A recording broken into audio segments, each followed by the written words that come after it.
Bien le bonjour et bienvenue, je suis super content de vous retrouver aujourd'hui, et aujourd'hui je suis accompagné de Flo. Bonjour. Je vais enfin vous parler de l'un de mes artistes préférés, l'un de mes chanteurs préférés, je vais vous parler de Georges Brassens. Et pour bien commencer cette vidéo, nous allons commencer avec une petite chanson. Alors non, surtout pas, tu vas faire bloquer la vidéo, ce serait dommage quand même. C'est pas grave, je vais chanter moi-même dans ce cas-là. Alors surtout pas non plus. Tu vas faire bloquer la vidéo, pas pour les mêmes raisons, mais tu vas faire bloquer la vidéo. M'en fous. Non, ce n'était pas le radio. Georges Brassens est né le 21 octobre 1921. Ça fait beaucoup de 21 quand même. Bon, si tu me coupes toutes les 2 secondes, moi je te réinvite pas. Hein. Bon, en tout cas, ce qu'il aime, Brassens, dans son enfance, c'est la musique et les bêtises avec les copains. Peut-être qu'il a été inspiré par la sortie du livre La guerre des boutons de Louis Pergaud, sorti en 1912. Oui, peut-être.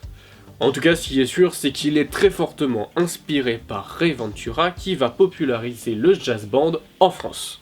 Le collège, c'est pas toujours facile, mais pas pour Brassens, car il va rencontrer un prof de français qui va lui donner l'amour de la poésie. Et c'est ainsi qu'il devient un chanteur. Et non, désolé de te décevoir, mais Georges Brassens va se faire choper avec ses amis en train de voler des bijoux. Il aura alors le droit à 15 jours de prison avec sursis.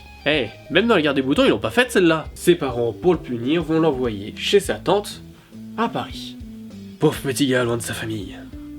Alors là, t'inquiète pas pour lui, il va très vite s'en remettre car sa tante a un piano, il va donc pouvoir exprimer tout son art. Mais lui, ce qu'il veut, c'est être autonome.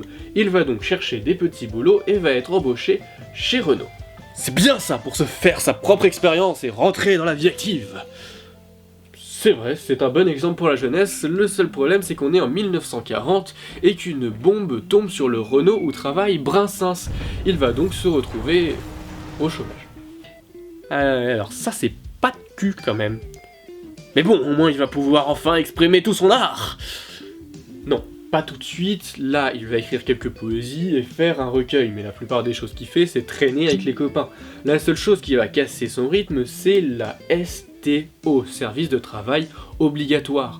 Brassens est envoyé en Allemagne où il va continuer à écrire, mais dès sa première permission, il se tire chez Jeanne Le Boniec, à qui il dédicacera 2 chansons, La canne de Jeanne et Chez Jeanne. A partir de là, il va tout faire pour se faire oublier de la STO. Alors ça, c'est sacrément bien vu, parce que les nazis, c'était pas des gars bien. Alors ça, c'est ce qu'on appelle un pléonasme. En 1947, Brassens va rencontrer Joa Heyman, avec qui il va passer le reste de sa vie. En 1951, il va faire des petits cabarets. C'est pas trop tôt. En effet. En plus, c'est très important car c'est là qu'il rencontre Patachou, qui va interpréter pas mal de ses musiques, mais encore plus important, elle va le pousser à faire ses propres musiques et à les chanter lui-même. Et à partir de là, le succès va commencer à monter. Yes! Je m'en doutais! Je savais qu'il allait réussir ce petit gars! Oui, normal, aujourd'hui tout le monde connaît Brassens. Brassens, il est mort en 1981 à l'âge de 60 ans.